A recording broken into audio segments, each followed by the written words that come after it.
राज्याचे ग्रामीण विकास मंत्री आदरणीय जयकुमार भाऊ यांच्या शोभ हस्ते या ठिकाणी संपन्न झाला। या विधानसभेचे कार्य आणि कर्तृत्ववान आमदार आदरणीय डॉक्टर सुरेश भाऊ खाडे, माझे आमदार आदरणीय दिनकर तात्या पाटील, आदरणीय पृथ्वीराज बाबा पाटील संचालक जिल्हा मध्यवर्ती बँक, माझे सहकारी मित्र आदरणीय बजरंग भाऊ पाटील जिल्हा प्रमुख शिवसेना, संदीपजी आवटे गटनेते भाजप, आशिष जाधव गटनेते भाजप जिल्हा परिषद, विशाल दरवाडे साहेब शिवके ज्यांचा आता सत्कार झाला, त्याचबरोबर ज्ञानदेव मडके बीडीयूचे, काकासू धामणे, विष्णुपत पाटील, फारुख जमादार, महेश कांबळे, तानाजी पाटील, उमेश पाटील, त्याचबरोबर सुशांत दादा खडे, अमोल अपटवणे, त्याचबरोबर स्वातीताई खडे आणि सर्व नगरसेवक, जिल्हा परिषद सदस्य, सरपंच, आदरणीय व्यासपीठ आणि जमलेल्या सर्व शेतकरी भावांनो, माता भगिनी, तरुण मित्र आणि पत्रकार भावांनो, मिरज पंचायत समितीच्या प्रशासकीय इमारतीचा आज या ठिकाणी उद्घाटन सोहळा संपन्न झालेला आहे। 2019ला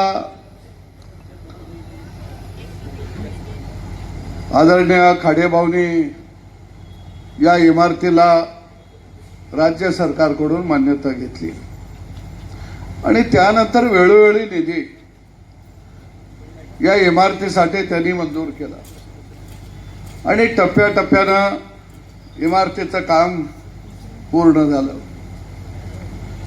आता आत गेल्यानंतर त्याचा उल्लेख बजरंग भाऊने केला। छत्रपती धर्मवीर संभाजी राजे यांच्या नावानं या ठिकाणी सभागृहाचं सुद्धा आपण उद्घाटन सोहळा संपन्न झाला। सभागृहाला नाव धर्मवीर छत्रपती संभाजी महाराजांचं दिलं। मला वाटतं की सांगली जिल्ह्यामध्ये धर्मवीर छत्रपती संभाजी महाराजांचं एखाद्या सभागृहाला नाव हे पहिल्यांदा कुठं दिलं गेलं असेल तर ते मिरज पंचायत समितीमध्ये,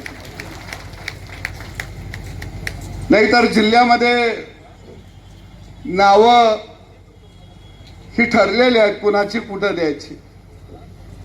पैसे सरकारचं आणि नावं यांच्या बापजात्यांची। कारण सांगली जिल्ह्यामध्ये ठराविक माणसांच्या पुढं कर्तृत्वान पिढीच जन्माला आली नाही। काही लोक तर आता संडास मुतारींना नावं द्यायचं तेवढं शिल्लक ठेवलेलं आहे आणि गोष्ट खरी आहे। वाळवा तालुक्यामध्ये Krantisinh Nana Patil food technology college Bajrang भाऊ मी कृषी मंत्री असताना मंजूर करून घेतलं आणि पहिल्यांदा गावाच्या बाहेर क्रांतिसिंह नाना पाटलांचं नाव देण्याचं काम आपल्या महायुतीच्या सरकारनं आम्ही त्या ठिकाणी केलं। पण त्या क्रांतिसिंह नाना पाटलांचं महाविद्यालयाला पहिल्या टप्प्यामध्ये आम्ही 50 कोटी दिलं आणि नंतर सरकार बदललं, भिकारवाडा आला राज्यामध्ये सत्तेवरती आणि त्या भिकारवाड्यानं, त्याला भिकारवाड्याच म्हणायचा, त्या भिकारवाड्याने 1 रुपया दिला नाही। ते कॉलेज रद्द करण्याच्या दृष्टीनं पावलं टाकले, पण देवाभाव परत मुख्यमंत्री झाल्यानंतर त्या कॉलेजला 25 कोटी रुपयाचा निधी दिला आणि काम पूर्ण केलं। अरे ग्रामीण विकास मंत्री त्यांच्या खात्याअंतर्गत जिल्हा परिषद पंचायत समिती येते, मंत्री महोदयांचा कार्यक्रम ठरलाय, मग यांना एवढं गडबडीत नारळ फोडण्याची गरज काय होती? पण काय हरकत नाही खडे भाऊ, काम आपण करूया। आपल्याला बी एवढं नारळ फोडायचं रान उरकं ना, आपण ही स्पेशल गडी ठेवली ती नारळ फोडायला, फोडून देते। अरे आम्ही काम आणतो, गड्यानं तुम्ही नारळ फोडा। आणि म्हणून निश्चितपणानं राज्याचा विकास हा देवाभाऊच्या नेतृत्वाखालील सरकार करत आहे, म्हणून ह्यांना नारळ फोडायची संधी मिळत आहे. कारण या जिल्ह्यामध्ये 20 वर्ष काँग्रेस आणि राष्ट्रवादीची सत्ता होती. 20 वर्षामध्ये तुम्ही सत्तेवरती होता, मंत्रिपदाचा उपभोग घेत होता. जे नारळ फोडायला आले त्यांच्याकडे काही काळ ग्रामीण विकास खातं बी होतं. तेव्हा तुम्हाला या इमारतीचे पाया भरणे करावे का वाटलं नाही? आयत्या पिठावर रांगोळ्या काढायला कशाला येत आहे? आणि म्हणून निश्चितपणे हीच माणसं म्हणतात. मी काय आपल्या जिल्ह्यातल्या नेत्यांचं भाषण विधानसभेतलं ऐकलं. विकास कुठं आहे? देवाभाऊचा विकास कुठं आहे? अरे देवाभाऊचा विकास बघायचा असेल तर माणूस सुद्धा मोठ्या मनाचा लागतो. कट कारस्थान आणि कपट बुद्धीच्याला कधीही विकास दिसत नाही. देवाभाऊचा विकास बघायचा असेल तर नारळ फोडायला मिरज पंचायत समितीमध्ये तुम्हाला यावं लागलं. हा देवाभाऊचा विकास आहे. देवाभाऊचा विकास बघायचा असेल तर मुख्यमंत्री पानंद रस्त्यावरनं, बळीराजा पानंद रस्त्यावरनं चालावं लागेल, तेव्हा विकास दिसेल.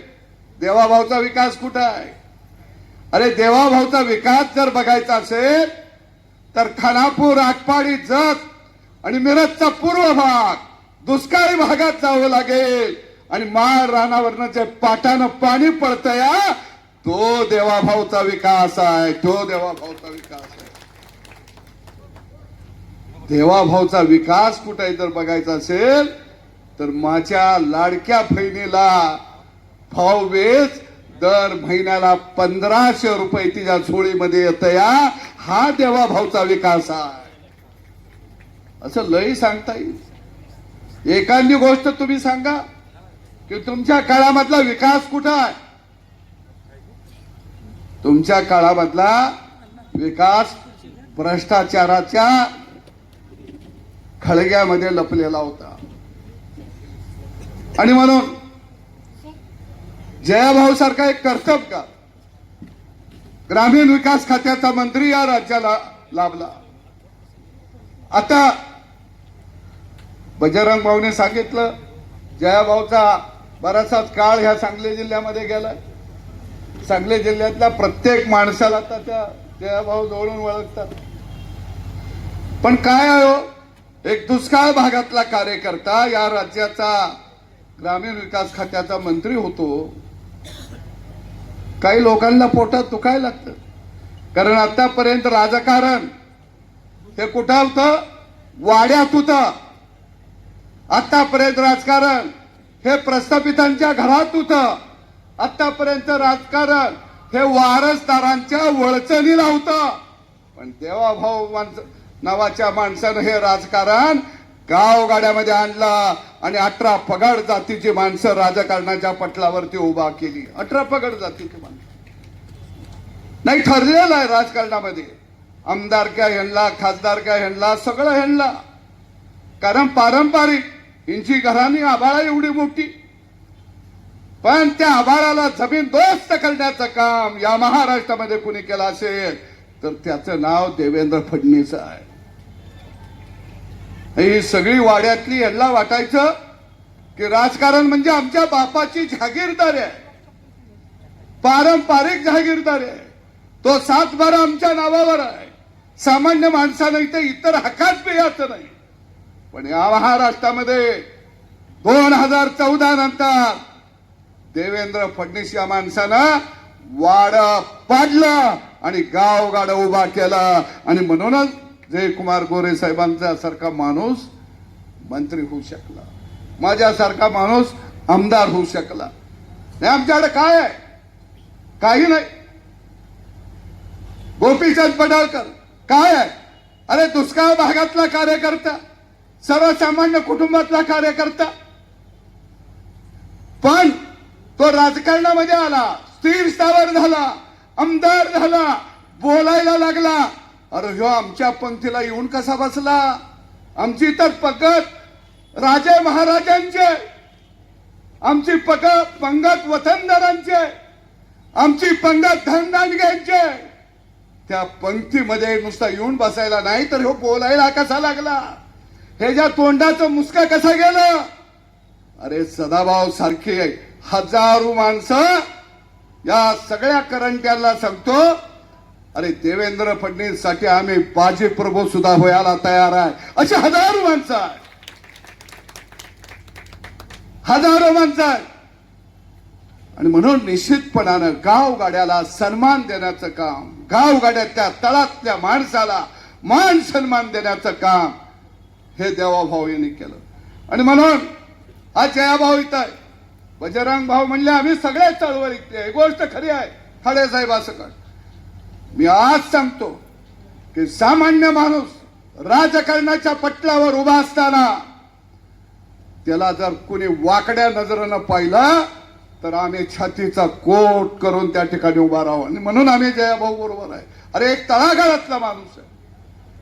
आता जयाभाऊचं बी काही लोकांना पित्त खवळतंय का, तर जयकुमार गोरे ह्या वाड्यावर कसा बोलायला लागला. आमचा बाप खासदार होता, आमचे माय खासदार होती, आमचा बाप मंत्री होता, आजोबा मंत्री होता. जयकुमार गोरे कसा बोलायला लागला. अरे जयकुमारला बोलायची ताकद लोकशाहीमध्ये भारतरत्न डॉक्टर बाबासाहेब आंबेडकर यांनी दिलेली आहे.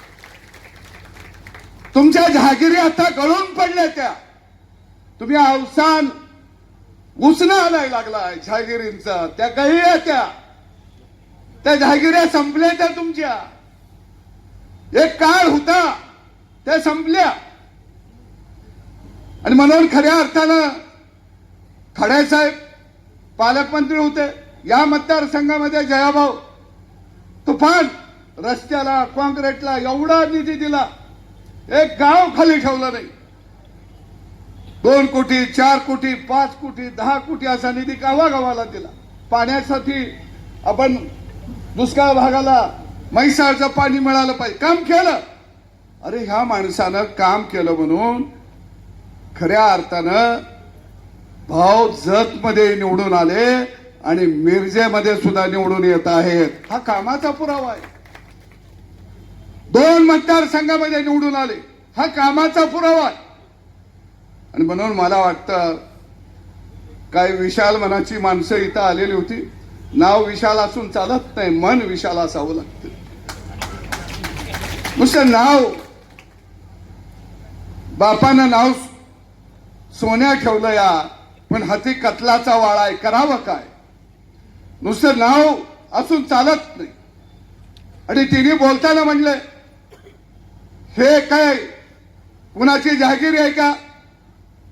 होय, ही आमची जहागिरी नाही.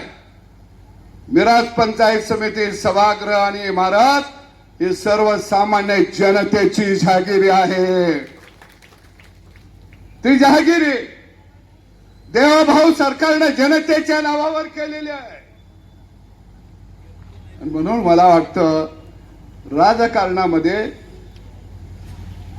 जयाभाऊ अलीकडं वाळवा शिरगाव पूल झाला. पूल कुणी केला, गडकरी साहेबांनी. मागणी कुणी केली, आम्ही. आणि उद्घाटन हे गडी करायला. 5 वर्ष काय गांजा वडीत होता, पाठीमागे सत्ता होती 20 वर्ष. काय करत होता तेव्हा काय दिसलं नाही. माझ्याकडे पाणी पुरवठा अनेक योजना, मी पाणी पुरवठा मंत्री बजरंग भाऊ. आता मंत्र्याला अधिकार असेल का नाही पाणी पुरवठा योजना मंजूर करायच्या. उद्घाटन ही नाही.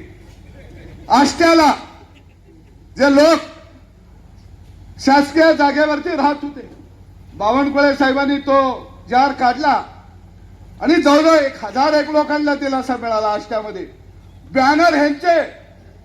आम्ही मिटिंग घेतली. आमचा वाव्याच्याकडे हुशार आहे, एखादं काम होत असलं की लगेच मिटिंग घेतं. मिटिंग घेतली आणि त्यामुळं ही जागा लोकांना मिळाली. मग 20 वर्ष काही मसर राखली. काय केलं 20 वर्ष. अरे आता लोकांना खोटं बोलायचं धंद बंद करा. खऱ्या अर्थानं या महाराष्ट्राचा विकास, या महाराष्ट्राला प्रगतीपथावर फक्त महाविकास आघाडी सरकार तुमचं होतं. त्या काळात तुम्ही विकास करू शकला नाही, पण विकासाच्या दृष्टीनं खऱ्या अर्थानं महायुतीच या राज्याला पुढे घेऊन जाऊ शकते. मी जाता जाता सांगेन, मिशिंग लिंक रोड लय गाजावाजा झाला. मिशिंग लिंक रोडचं दरड कोसळलं, पैसे पाण्यात गेलं. अरे ते बोगदा, त्याला कुठं फेक पडली नाही. आज बोगद्यामध्ये एक बी दगड खाली आला नाही. आता बोगद्याच्या बाहेरचा दरड कोसळलं, त्याला काय करावं? हात लावावा. तुम्ही जायचं होता हात लावायला. आणि म्हणले मिशिंग लिंक रोडचं पैसे पाण्यात गेलं. कोण बोलतंय? रोज त्या रस्त्याने येणारे जाणारीच बोलायला लागले. जाऊ नका ना रे त्या रस्त्यात. अरे मिशिंग लिंक रोड हा देवेंद्र फडणवीसना महाराष्ट्राला दिलेलं वरदान आहे, वरदान. पण ते देवेंद्र फडणवीसचं बांधलं, आम्हाला का जमलं नाही याचं आत्मचिंतन करा.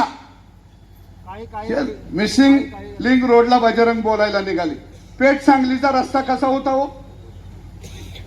एवढा वाईट भाव पेठ सांगली रोड होता. पुण्याला आम्ही 2 तासात पोहोचायचं, पण इस्लामपूरला तेवढाच वेळ लागायचा.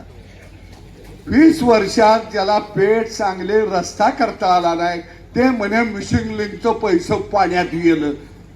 काय गडी आहे. अरे गडकरी साहेबांनी 861 कोटी रुपये हे मिराज आपला सांगली पेठ नाका या रोडला दिलं. 861 कोटी. आता गाडी रोज त्याहून आणते ती म्हणाला ह्या मिक्स केला. किती दिवस. आणि म्हणून निश्चितपणानं या जिल्ह्याचं भाव, आम्ही सगळी मंडळी आहेत, तुमचं लक्ष आहे, तुम्ही ताकद द्या. आम्ही ह्यांचं वाढ नुसतं शिल्लक नाही. एक दिवस आम्ही राहिलं बिलं माती असली तर फुकायला जातो, पण ह्याला सोडत नाही आम्ही. काही चिंता करू नका. आणि निश्चितपणानं परत एकदा या ठिकाणी या इमारतीच्या निमित्तानं हा कार्यक्रम आपण आयोजित केला. सगळे कॉन्ट्रॅक्टदार असतील, बीडीओ असतील, सगळे अधिकारी, या सगळ्यांना धन्यवाद देतो. आणि एक चांगली इमारत या ठिकाणी उभा राहिली. भाऊ पहिल्यांदा तुम्हाला डबल उद्घाटन पहिल्यांदाच झालं असं. हे भाव आमच्या नशिबाला रोज आहे, ह्यांच्या नशिबाला एकदा आलं. या लक्षात आलं का? म्हणून भाऊ मी सांगतो, त्या बाळाला जवळ घेऊ नका. काय होतंय, आपल्यातलं गडी आतल्या अंगाने त्याला गोंधळायला जाते. नका जाऊ. त्याचा चेहरा, तोंड बघितलं ना बजरंग भाऊ, चेहरा खरोखर त्या गाड्याच्या आमच्या चेहऱ्यावर साथी आसरा आहे. त्या माणूस गेलं की पागलच होतंय. कारण ते बोलतात असं काय म्हणता हे मला माहित नव्हतं. सगळंच माहित असतंय, करायला होत असतो. आणि म्हणून मला वाटतं की आपण